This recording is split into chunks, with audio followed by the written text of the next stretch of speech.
Hi, Romain. Thank you so much for coming on to Venture with Grace today. Hi, Grace. Thank you. Happy to be here. Oh my God. Happy holiday, by the way. Yeah. Okay. So let's start with giving the audience a little bit background of yours. So Romain is a founding engineer at MetaMind, which is a company Salesforce acquired in 2016. He has an extensive background in AI and technology.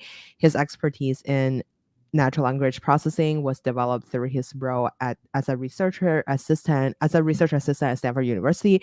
Romain also contributed significantly as a founding engineer of U.com, a private search engine known for summarizing web content. Currently, he is applying his skill as a founding engineer at Raive and actively participating as an LP at on Builders Fund. Okay, so there's a lot going on there. Okay, so let's just start with what we're talking about today.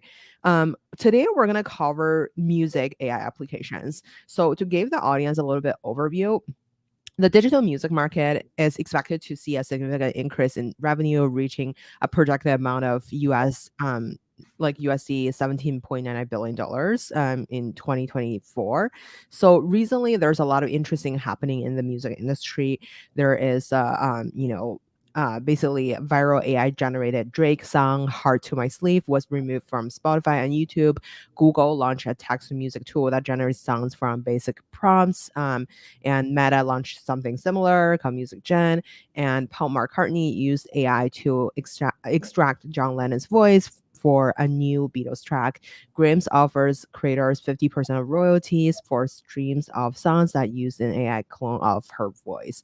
So there's so much going on there. To start off the show, I would love for you to share with the audience a little bit more of, what is the overall impact AI have to the music industry? Yeah, absolutely. I also like to add a little bit of context about my background. So, as you mentioned, I have a pretty extensive background in AI research, mostly NLP, but I've also been, in parallel of that, very interested in electronic music. More and more, I'm starting to produce my own tracks, host my own events in Mhm, the Bay Area, play at more and more shows. And even though right now in my music, in my art, I don't use that much AI, I still keep an eye very closely on the potential and how it's actually being applied and also perceived by the public and by various entities in the music industry. And also a little quick clarification, you've mentioned the song Heart on My Sleeve that was like mostly AI generated. The funny thing is that it did get removed from Spotify and YouTube, but a big misconception people have is that it was not removed in theoretically was not removed because it was AI generated. I think the stakeholders, the big labels, they found a loophole. The mhm, whoever made that song actually used one copyrighted sample that they didn't have the right to use, and that was the basis on which that song got taken down because and then we'll get to this a little bit later, the current legal framework around AI generated music is still very much a legal gray area. mhm, I think if Drake's and the Weeknd's label wanted to have this taken down quickly, I think going through the AI generated argument would have taken way too long for them. It's something that we'll probably see evolutions in the next few weeks or months. But yeah, otherwise, the way this is being used in the music industry, I think the generated music has like a very long history even before the advent of deep learning, because you can have generated mhm, music even without learning. You can have like a rule-based system. You can say like random generations of different sequences of building blocks. Lots of artists have done that before. And I think it really started to take off after 2017 when the transformer model came up. For those who are not familiar, the transformer model is it's a sequence model that's mostly used in natural language processing. That was developed by researchers at Google, and it really made it possible to work on very long sequences of individual tokens. Most of the time, these tokens are words or characters in a sentence, but we've realized you can also run that on notes, either like mhm, partition sheet notes or MIDI, which is a format used by a lot of music producers today. And so a lot of the early revolutions in AI generated music came in generating just notes. mhm, But most people, you and I, we want to listen to a whole song in a audio wave formats, whether it's like on Spotify or YouTube. It's not just a series of notes, it's also how the song is being mixed, what instruments are being chosen, what effects they are. And Mhm, so if you really want to generate something that the listener will perceive as real music, you will mhm, need more than just note representation. And you can mhm, still use transformers for that. Last year, Meta came up with a model called AudioGen and mhm, MusicGen, and it still uses transformers, but instead of working on individual notes, it mhm, divides a track into what they called like embeddings, like mhm, little vectors that represent like 30 milliseconds of music mhm, each. And then once you have this series of little chunks of music, you can have different models that could transform that vector into actual audio wave. But mhm. then between when you work on these vectors, you can use the transformer models to either learn about the structure or generate new music structures entirely. Mm. I wonder, so like couple things to unpack there. Number one is like, a lot of these big tech company, they're really focusing on like creating the more like fundamental layer of things. And I wonder like how does it work? So like let's say if you and I work at Meta or Google, how are we like actually leveraging the current um music basically like music pool to like kind of like create new music. Can you explain that into like a non-technical people's language so people can understand the like how does it work fundamentally? Yeah. So what's actually interesting is that these kinds of music generation models, at Mhm, least the most advanced ones, they don't mhm, require that much training data, at least in comparison to the level of training data that's being used for AI generated images, the mhm, likes of Stable Diffusion and Midjourney. Like I think on a lot of these open source papers that I've seen, either coming out of mhm, Google or out of Meta, the whole training set is about like 5,000 hours of mhm, music, which is really not that hard to get. Now, it can be hard to get if you want to clear all of the rights for these mhm, songs. And so that's something that some companies are working on. For example, trying to collect open source music. But mhm, obviously, the type of music, if we want to create something, assume we want to make a track that is likely to either be a hit or to be very close to a hit with a few modifications, mhm, you will most likely need copyrighted music because that's what people listen to these days. So mhm, you'll most likely have to work in close collaboration with major labels or to even offer them something so that they can own the final result. And but besides that, yeah, there are some open source models that unfortunately I think it's not really clear exactly what the training data was. And I know some people in the deep learning sphere today, whether it's about music or about images, they try to develop techniques to reverse engineer the training data to kind of uncover what kind of data has been used before in the training of mhm, these models. But I would say if you're not sure about the like if you want to be 100% in the clear in terms of like a legal and ethical level, a lot of open source models might be a little bit off limits. But for research purposes, or if for whatever reason you believe that you're not in trouble legally for making mhm, commercial products from them, then yeah, you can totally start from some of these models like MusicGen, Music LM by Google, and even within MusicGen, there's other mhm, subcomponents that you can use as well. One of them is called Encodec. It's actually one of the components that I've used as part of a hackathon project mhm, 3 months ago, where I won the prize for most extreme AI music. That was pretty fun. mhm. Congratulations. I saw the picture on Instagram. Like keep Yeah. going. Sorry. But Yeah. yeah, audio. So what Encodec does actually, this is what lets us use sequence models at transformers Mhm, for actual sound wave for music. That's a part that transform a sound wave from like 44,000 samples per second to only one sample every 30 seconds. And that has a long history of being used for audio compression. You can actually see it as a type of audio compression that has been used a lot for uh, real-time voice over IP, like voice compression for calls. So that's also like a creative way to reuse things. I wonder. So, hi, Louis. So, like, I'm just want to say hi to the audience. So, basically, I wonder, like, what is the fundamental change from, like the past to like this AI revolution of the new music applications? And like, thinking about from like a business perspective, there is the big companies, they are making um the more like fundamental things, so like other people could kind of like making the UX on top of these things.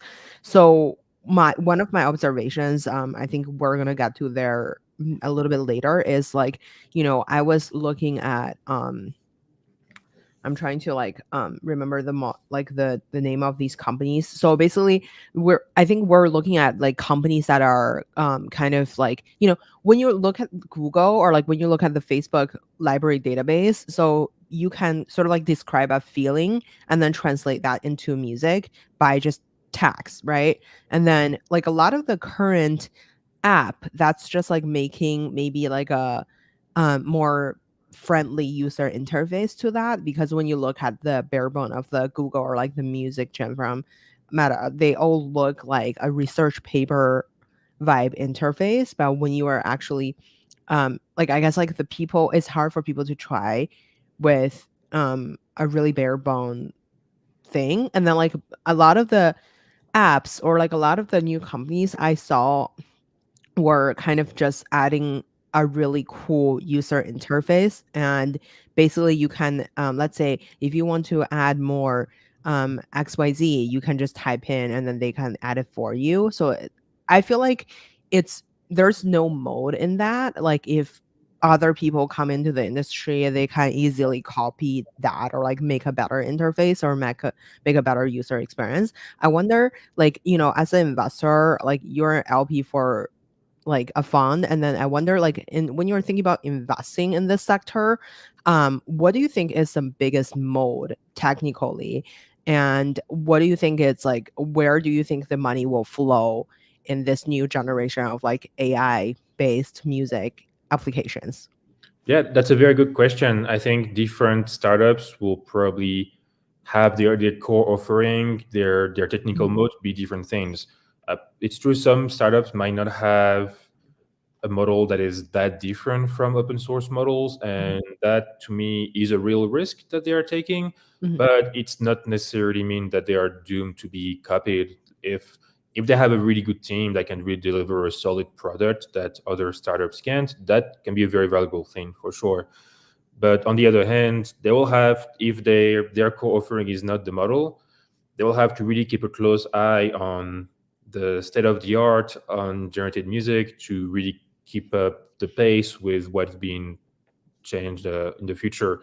I know, for example, if you look at generated images over the past year and a half, uh, every 3 months, it's like Stable Diffusion or DALI or Midjourney creates a new version that is significantly better, to the point where a lot of the companies have to update their internal models or else they will be left behind. So mhm. that's something that they'll have to be aware of. But it is doable as long as they know internally that their core offering is something else. We could use like Cover AI as an example. So I wonder, like, what is the fundamental layer of this app? Like, I think, it just looks very similar to what I could do on like Google or Facebook, and then, but like also maybe adding, I assume they probably have modified certain things to make it easier for people to use. But I wonder, like, is there any, like, I'm just using this as an example, like, is there any actually like um technical mode there, just by observing from like the website? Yeah. So it's really hard to tell from the outside, Hmm. because they're not very forthcoming about the types Hmm. of model they use, and can't really blame them. They don't have to tell us. Hmm. But I think the technology seems very similar to what I've seen in other startups. Like one of Hmm. the very famous ones is called UberDuck. Hmm. UberDuck is more targeted for music producers as ways to help them generate some bass vocals of a Hmm. particular style that they can then integrate later. Hmm.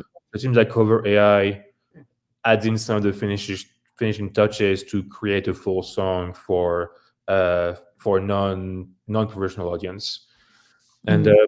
I'd say like one big aspect too that can make some of these companies stand out is the social aspect. And I think we've Mhm. seen that a few months ago with Lensa AI. Mhm.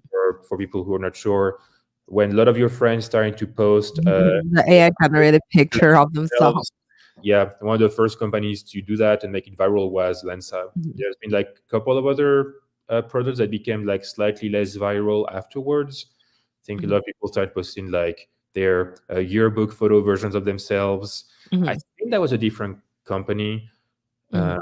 but yeah, it's not something that's really hard to reproduce. But I mean, we've seen the most valuable companies today, like Meta. They're all based on the social aspect of that. Your social network can really be a big advantage that's hard to replicate as well.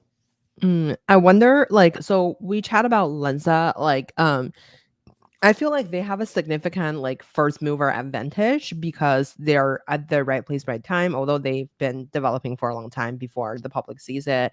And I wonder, um, like after, let's say, I know it's a different sector, which is like the picture or like other art part of the art group.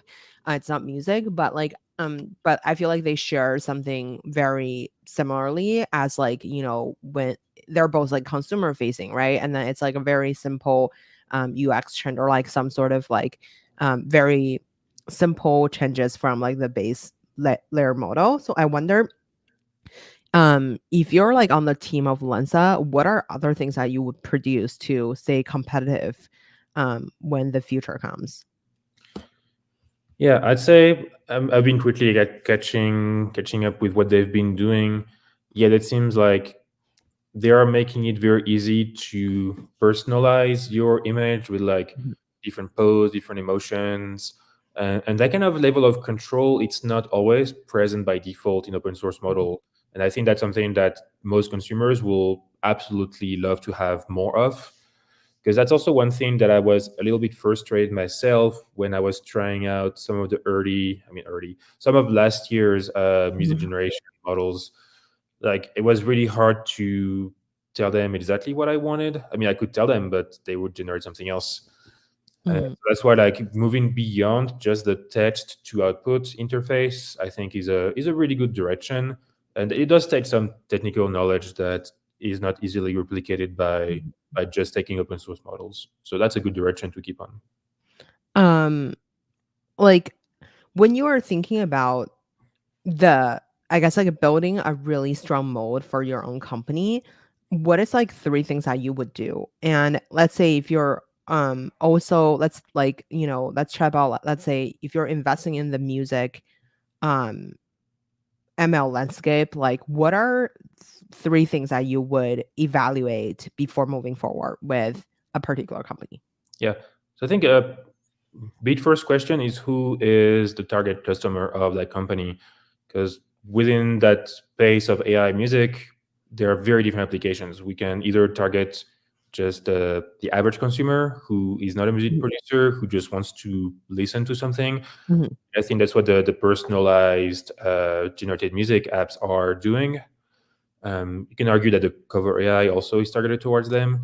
Then you have more of the prosumer Mhm. markets, which is either music producers who would like to just get some, not a finished song right away, but something that will be more aligned with what they see as their artist vision, or just base samples that they can then integrate Mhm.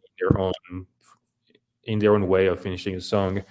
And one other group of prosumers is content creators, video creators on YouTube, who Mhm. might sometimes need music that is free of rights and that conveys a particular emotion. That's also something that could be used for that. And yeah, who your target audience is. And then a third kind of target audience is, I've touched on this a little bit before, but I know it's actually being done by some companies, is working directly for the music labels as your customer or within the music labels themselves. For example, some companies are working on, yeah, the same way that Paul McCartney used John Lennon's voice. We can guess that he absolutely Mhm. had the rights from whoever owns John Lennon's estate. And a lot of these rights holders are interested in remastering or reusing these legacy voices in new context. that will just create more content from rights they already own. Mhm. So you have like all of these levels, and I think the type of money that each consumer is willing to pay in these three different buckets is very different. And so I would say for an app like Lensa or Cover AI, they really have to wonder what consumers are willing to pay, and if if whatever they can do with their app is easily producible with open source, they should really question what the advantage is there.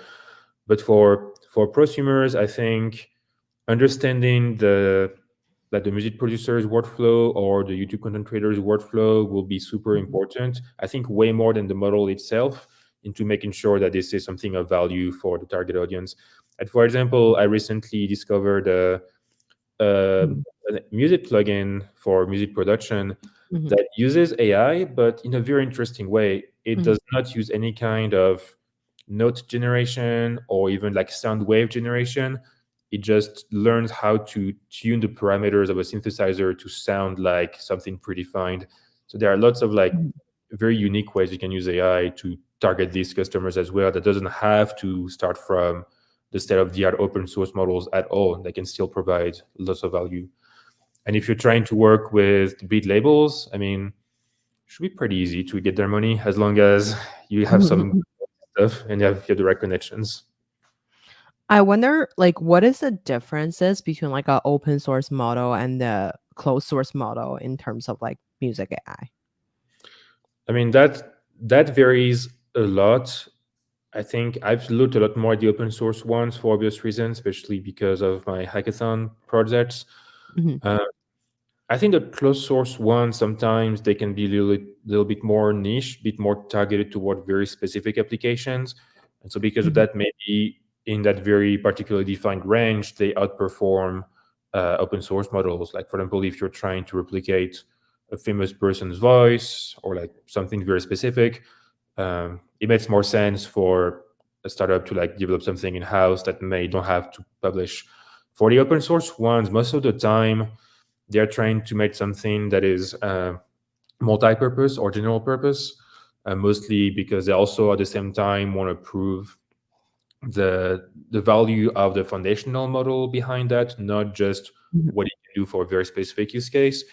And so for a lot of the time, you might have to fine tune that model yourself if your application is not general purpose, or you might just have to just like take some of the architectural ideas from the model, but Mhm. then do something else after that.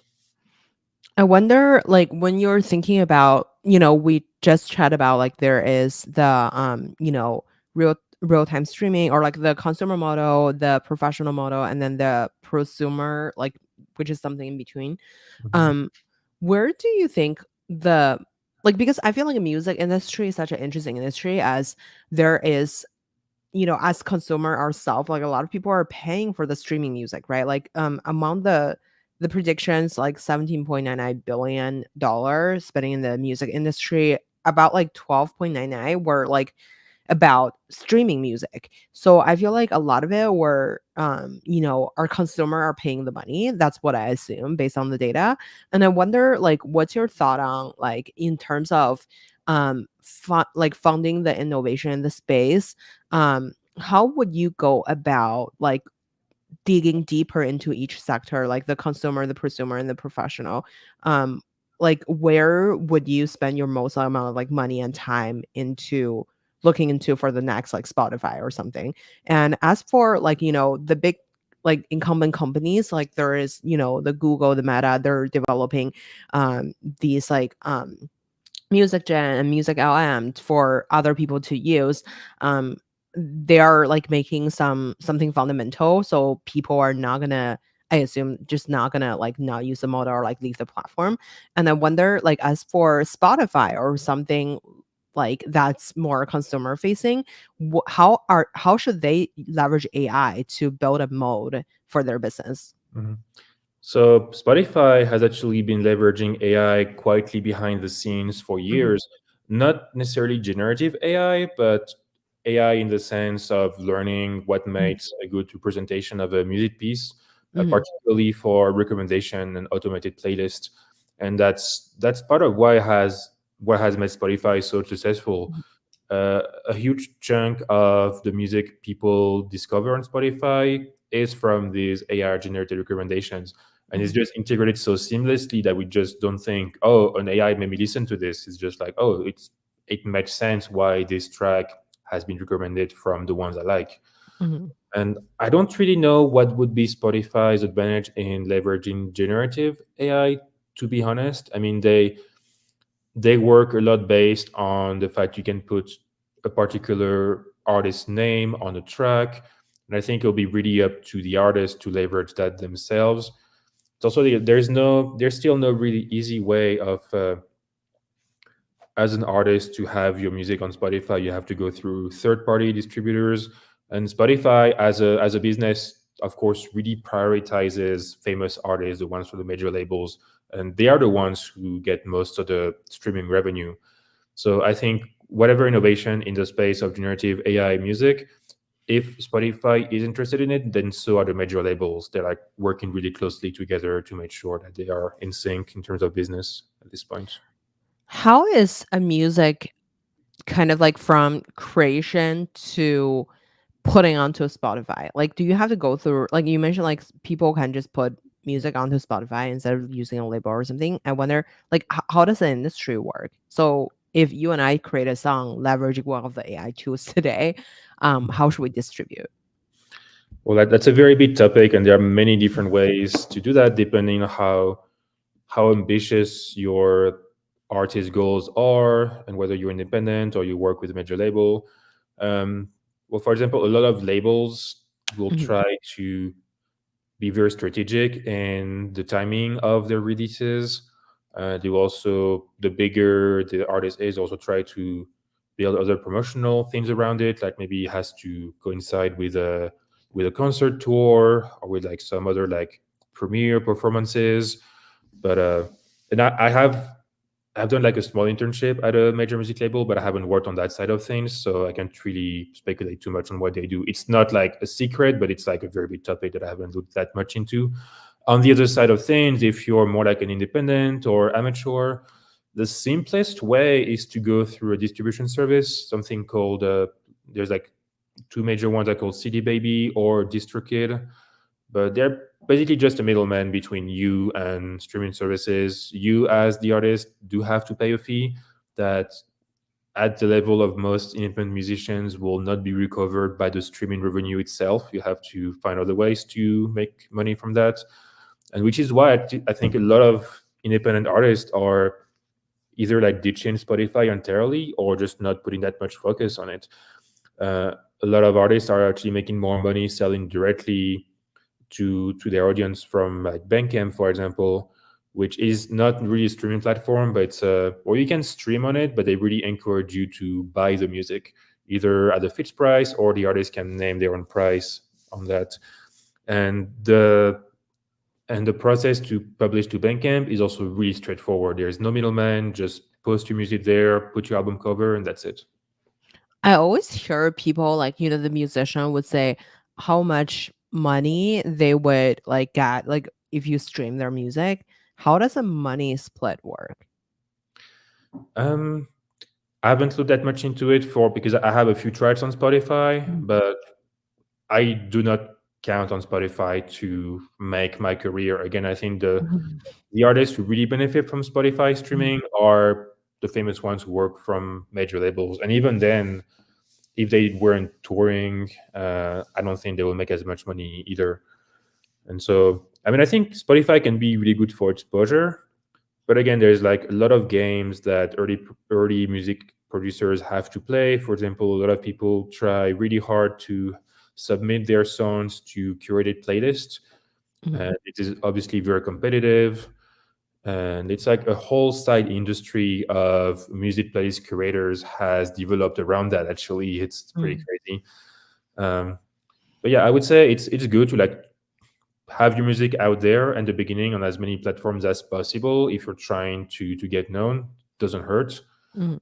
There is a fee with it, but it doesn't hurt in terms of career, I would say. But then if you're really thinking of now it's time to make money, I mean, people we've seen during the pandemic, people really connect a lot in person shows at real concerts. And I think we're gonna see probably more and more generative AI at concerts. I think in creative ways that are more than Mhm. just copying people's styles. And I'm really excited to see where that's gonna go. And so I'd say I'd suggest to artists like try to see how you can turn your music into like an in-person experience that people can Mhm. really remember more than just like something they scroll by. Do you feel like like in the future, are we all gonna hear like AI made music every day? Or like I kind of feel like that's kind of losing the authenticity. But obviously, like, I feel like the AI will help with like, making the production of music a lot more easier than before.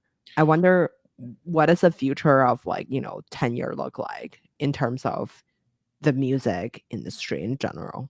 Yeah, I think behind the scenes, individual artists might use more and more AI, but fans and music listeners will still want to strongly connect with a person because that's what's gonna tell a story behind the music. That's the Mhm, person is what might make them relate to the mhm, music more than just the sound itself. mhm, And and again, they also have strong associations with other music fans associated with that particular person. So I think that is not gonna go away. So I don't really mhm. see as going to impersonal, just generated AI music concerts. I mean, it can still be just like some niche event, the same way that some people want to go to, let's say, techno raves without really caring who's playing, and that's fine too. But that's not the mainstream. So I don't really see artists disappearing because of that. Have you seen any like artists that are leveraging AI really in a really cool way? I see more and more of my favorite artists like at least experimenting with it. Um, and so earlier I was talking about non-AI generative music. There is a Venezuelan-born Spanish producer called Arca, and she has a whole album. I think like more than 100 songs that are all generated from a few building blocks that she made, and that came out a few years ago. So that was like um, kind of a pioneer in that regard. Um, I've seen some artists experimenting with audio to audio translation, where they would like beatbox and then they would process that beatboxing sample through a pre-trained model that will generate a very particular style with the same beat as the beatboxing. Mhm. Um, I'm not sure if they've used that in songs yet, but I can think of like Mr. Bill, a San Francisco-based EDM producer. He showcased a little bit of that, I think. And You Yeah, sorry. You mentioned about like building blocks that she made. What does that mean? it means like short loops, like let's say like one vocal phrase, one loop from one instrument. And I think in that particular album, she like overlaid it in different arrangements over the course of the whole song using So using generation. So basically, it's kind of like an NFT. So like you kind of create these like tiny part, like let's say like a hat, or you draw like a giraffe or something. Like you have like a one base. There are things. So like let's say you pick an animal or whatever, you pick the cat, and then you maybe like create some sort of like small vectors of accessories, and then they using technology, they can do a very different um combination for those. That's the same thing happening in music. That's one application. I haven't thought that parallel, but sure, that could work. I wonder if that's like what it means for like, people leveraging AI to make music. I mean that's I say it's a pretty niche application. I mean NFT still exists, but it's like a little bit less mainstream than it was before. But yeah, I don't see why people could not use it for that. When we're thinking about like, AI covers, like royalty free tracks or like music generation or like professional tools, where do you feel like the most like breakout moment will be in these like different technologies? Because when we're thinking about like, the pre Spotify era, people may listen to music on like, I don't know, Apple Music or something, and um like Spotify makes it a subscription, so I feel like it's a business model change instead of like a really revolutionary tech thing. and people start adopting smartphones that probably help as well, like during that time. You know, how do you think like Spotify built a mode back then to make themselves stand out among like SoundCloud or like other companies, or like I believe Pandora was a thing. So like I wonder like why that company succeed from a technological perspective, or do you feel like it's a business move? And in terms of like the next generation of AI tools, what is like that one thing would change their game for like in the ecosystem? Yeah. I can't really speak that much on the history of Spotify and what made them the winners. I'd say that Mhm, today there's still a very big difference between the type of music you're looking for in SoundCloud mhm, and the type you're looking for in Spotify. Spotify has a way more extensive catalog that is where you're most likely to find professional big artists. Since SoundCloud has like a lower barrier of entry for posting your music, you can post it for free, whereas Spotify you need to go through a middleman. I think SoundCloud has a lot of like more independent, lesser known artists where the quality can be extremely variable, but you can find some like really cool hidden gems sometimes. So I think just because Spotify has a stronger association with like bigger artists, I think that's part of why people go to them more. But to go back to the first part of your question, what might be the breakthrough moment for generative AI music? If we ever have an entirely AI made song that generated with minimal human input that can become a hit, I think that will be a breakthrough for sure. Because right now, even hard on my sleeve, some people might argue it's technically not even AI generated. The only AI part was using famous rappers' voices, but everything else, the soundtrack, the lyrics, was all decided by Ghostwriter, the artist. um do you feel like in the future all the sounds like from movies or like something like a YouTube video are all gonna be generated by generative AI, or do you feel like it's never gonna take off in that degree? Mm, for for movies, if we're talking like the big movie studios, Mhm, on the one hand, they have a big budget, so they can totally afford to pay like Hans Zimmer, mhm. how much he's getting paid these days, probably a lot. But on the other hand, I think Hollywood movie studios are more and more risk averse. I see them like mostly doing the same thing more or less that's been done before, and for better or for worse, generative AI thrives in copying existing styles. Mhm, For like making something faster, quicker, I think more and more they could use generative AI for sure if they're, and I think that's something that's been a very big point of contention in a lot of actors strikes, and even like uh, CGI animators are starting to speak out about this because they're really worried that they might be replaced soon by AI for like 3D graphics and all that.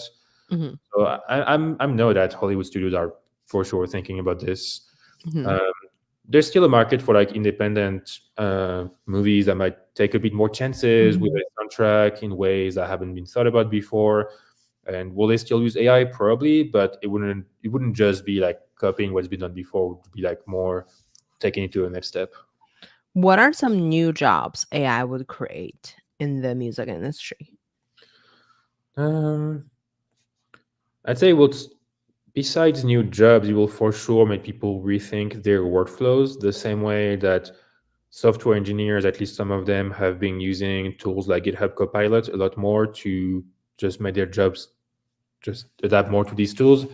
I think we'll see a same version of that for music producers, where they will be aware of what AI can do and know how to integrate that more and more. I know when DALI first came up, people were talking about jobs like prompt Mhm, engineer. I don't know if that's going to stick around. To be honest, I think the hype around prompt engineering was mostly because these models were not perfect at generating what you're telling them to, and people are mhm. trying to find hacks into what's the best way to make them do what you want to do. But the more we have models that can be customizable with like very fine parameters, I think the less we'll need a need for prompt engineering in the future. So, what are like yeah, I totally agree with you on like, basically people will be that people need to rethink about their workflow to adapt AI into their existing workflow, or like creating some sort of new workflow for that. I wonder, do you think AI native company will win the music industry, or like do you feel like, the Spotify of the world, or like whoever have the IPs is gonna win? I think the way things are going now, whoever has the IP is in a very strong position for sure. And with the advent of open source models, I don't think they're going to have a really hard time really leveraging that. And I think that that's been an issue around copyrights even before AI. Like we've had Mhm, copyright protection laws for music, mhm, but they are so abstract and arcane that in practice, the only entities that are able to really enforce them are the major music labels. They are not your average independent musician who might not have the legal team to fight back and to prove in very intricate cases why they were stolen. Because just taking a sample is not necessarily copyright infringement. Just taking a melody is not even that. Doing a cover in most cases is actually okay and copyright. So there's like lots of arcane things that the major music labels are already used to having the upper hand on, I would say. mm. Would like, so you also mentioned at the beginning of the show, you mentioned about like, Meta, or like the Google Music LM, they're using, I think it's Meta. So the Meta's like music gen is using 5,000 hours of music to create these models. Um where does the 5,000 hour of music come from, and then why don't they use more? Because you mentioned it seems like a surprise that like it's not super like huge amount of songs. Last time I checked, they won't tell us where it comes from. Okay. Yeah. Um, what like so why would they like, so I guess like why wouldn't they use like, why wouldn't they just like script the whole internet? And I know there's like some sort of copyright to it, but or like major legal problem maybe. But assuming like, if you really want to perfect a model, you have to do, I feel like the number of the data set should be a huge like differentiator, because that will give you more variety of different songs, I believe. I wonder like what's your thought on that? To some extent, yeah, but my guess is that maybe with the model they chose, adding more training data did not do that big of a difference. But also, what made generated music lag behind generated images for so long and still today is just how much data there is in a single piece of music. Like most CD quality data is like 44,000 samples per second, which for like many 2 3 minutes of music is a lot. And for one single image, even a high definition image like a very nice wallpaper JPEG, that's like a lot fewer pixels. And so even like hours of music is still like a significant amount of complex data that can be pretty hard to replicate. If you look at a model like OpenAI Jukebox, which was a previous AI music model that OpenAI made, I think, 3 years ago, that one was based on convolutional neural networks. Um, I forgot how much music they used. I assume they had access to maybe similar amounts of music, but the quality was just not there. And one other factor is that a lot of these music models, at least on the research side, they come from the research domain of speech synthesis and voice communication. And you don't need the same kind of precision and the same kind of like audio quality for speech that you do for music. And that was like a flaw, I would say, in a lot of the papers until recently, is that they didn't really think about using CD quality audio, or at least making models that were able to make that kind of audio, which means that no matter how well your model fit the data, it was always going to sound a little bit off to a listener. It was never going to be something that can be posted on Spotify or played at a show. Why there is something always sound off? It's just a lower resolution. It's like looking at a pixelated image. Mm. Like when I noticed, like, I mean, as a consumer, or like as a user of OpenAI, or like all these tools, like I noticed that like all the picture they generated are like kind of overall it seems fine, but like when you look into the details, they all look something is off. So from a technical perspective, like why is that?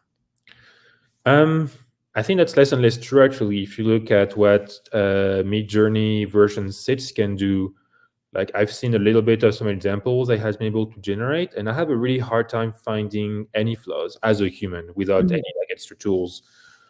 And yeah, I think it's just we live in a complex world, and there are many layers of complexity in a single image or audio, and the yeah, sometimes we don't have a way to make a model that's perfect, and so they have to approximate their ideal of perfect. And yeah, I have a real like one last real question for you. So I wonder like when you are what is like three companies that you feel like are doing innovative things in this space? And then what is one thing that you feel like after observing the industry or like looking at the general different applications in music AI, like what is one thing that you feel like is this problem that hasn't been solved? yeah. So three companies. I think one obvious one to me will be Stability AI. They Mhm. are known for their stable diffusion models, but they are more and more getting into the space of music generation. They have a model called Stable Audio that it's not open source, but from what I understand, it's also much faster at generating music compared to Music LM or Music Gen, which could be a game changer for like real time applications. I would say. Another one, um, I want to give them a shout out. I don't think they are working on music right now, but I think it's something that they've been thinking about. They're called the Kyber AI. They are How do mostly you spell it? Kyber, Kaiber. Mhm. They're mostly well known today for making video generation tools, but I'm very impressed with just them as a company because they've been able to become profitable without outside investments thanks to their subscription model. They've had quite some virality, which also let them just build a strong user base, strong culture.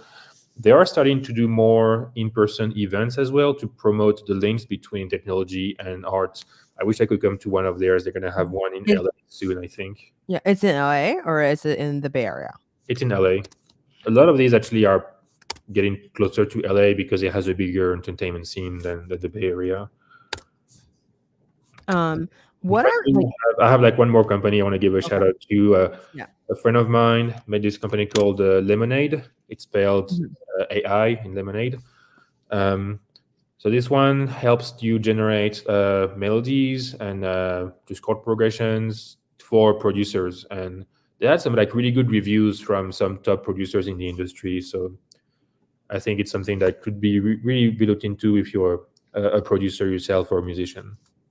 When you mentioned about these companies, what are their team made of? Are they like very technical or are they more from like, people from the music industry So or video? Stability AI, I haven't talked to a lot of them, but they seem to be their strength They're seems to pretty technical. Yeah. yeah, yeah. Stability AI is pretty technical. I, Mhm. I wasn't sure about the Kyber and Lemonade.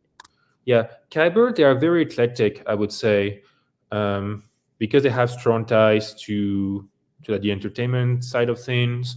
Um, like they are like I think technical enough to be able to adapt open source models really quickly and just make the most of what's currently happening. Mhm. But yeah, their strength is in the final product and the usability and the virality of it. And for Lemonade, it's a little bit of both. The founder is one of my friends. He's both an engineer and a musician, so that's the best of both worlds. Totally. What is one thing that you would want to fix in the industry that no one's looking at right now? Um, I'd say just build more tools for producers that uh, kind of hack these models. That was like the theme of my hackathon project, which was using this pre-trained music models in ways that are not expected. So one thing that I've done was just completely black out parts of the model, manually change parts of it with like random noise and see what would happen. I think it's very akin to uh, a music movement called circuit bending, where you would take just actual electrical circuits and mess them up and see what kind of noise it makes. I think there's a huge potential in being very experimental with that and making sounds that truly have not been done before. Um, I love that. So I wonder, like, where would you find the most like cutting edge tools in terms of like the music AI space? Um, how would you kind of like educate yourself in the market to keep yourself updated? Yeah. Honestly, it's pretty hard to really find this in just one place. I would say Reddit has a lot of good communities around just generated art Mhm. overall, not just music. And you can look at the types of modifications people are doing on top of Music Gen, on top of Music LM. You can run Hugging Face and see what kinds of models people are posting. And yeah, keep yourself up to date with what is being posted on archives and at various tech conferences too. Awesome. Thank you so much. On that note, where can we find you on the internet?